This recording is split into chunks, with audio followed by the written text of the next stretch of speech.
पालन करो, प्रकृति को सहेजो। प्रेरक बन जाओ, जागो।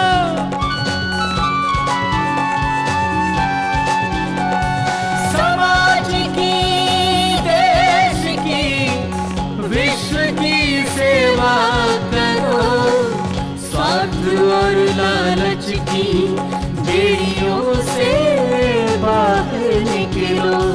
जागो है जागो, जागो है जागो, नौजवानों जागो,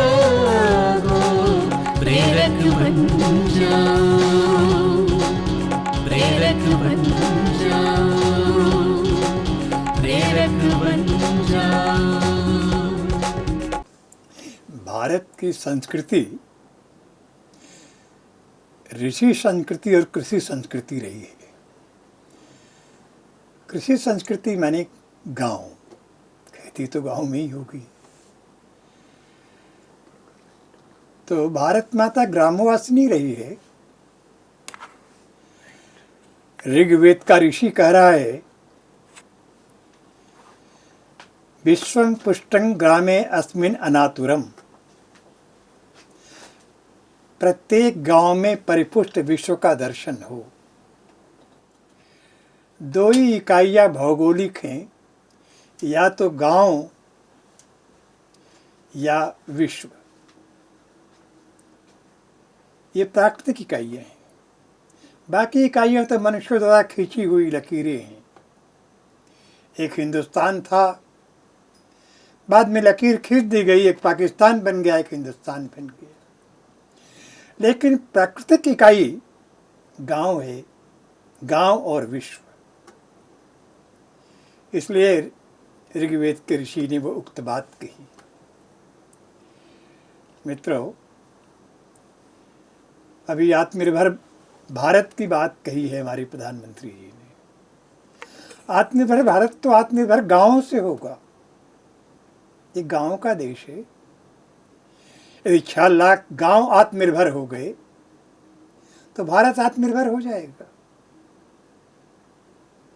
लेकिन गांव की उपेक्षा सभी सरकारों ने किया है। विनोबा जी की एक उक्ति याद आती है।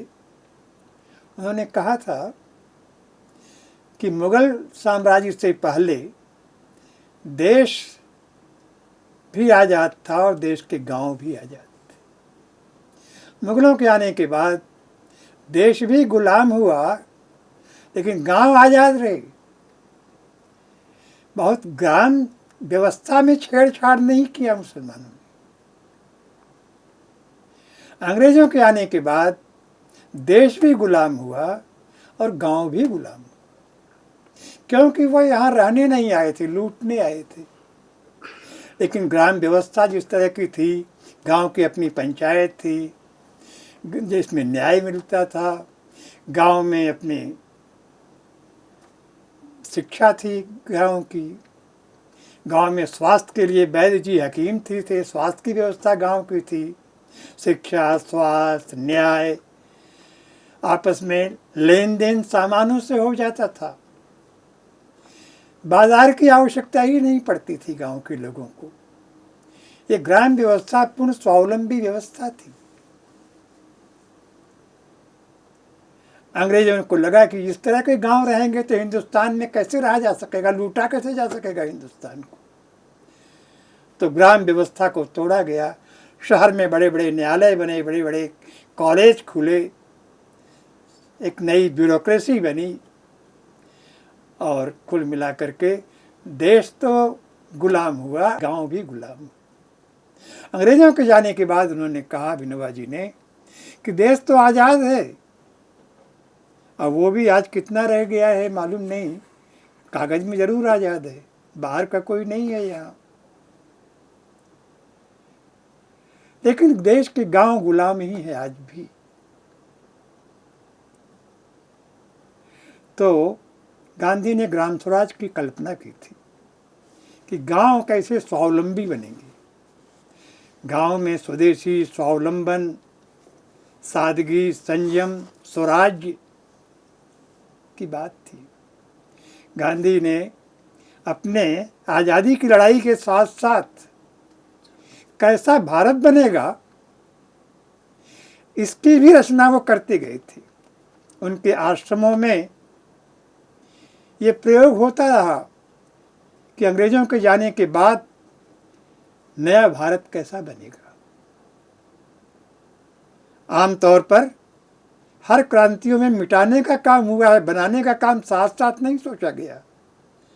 लेकिन गांधी ने साथ साथ नई तालीम की बात की कि अंग्रेजों के जाने के बाद तालीम कैसी होगी, ग्रामोद्योग कैसा होगा, गांव की खेती कैसी होगी, गांव में का व्यापार कैसा होगा, ग्राम व्यवस्था कैसे बनेगी। ये सारी रचना उन्होंने जो है ग्राम स्वराज की दिशा में अपने आश्रम में उसका प्रयोग भी करते रहे।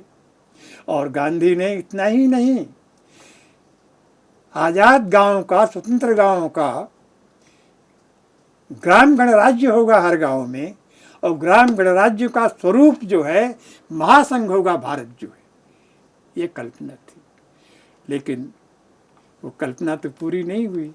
गांधी तो हिंद स्वराज को भी साकार करना चाहते थे आज़ादी के बाद, कि नया समाज हिंद स्वराज के आधार पर कैसा खड़ा हो, जिससे दुनिया आज जिस संकट में फंसी हुई है, यदि वो अवसर होता गांधी को अपने प्रयोग का, तो आज एक नई दुनिया बनी होती।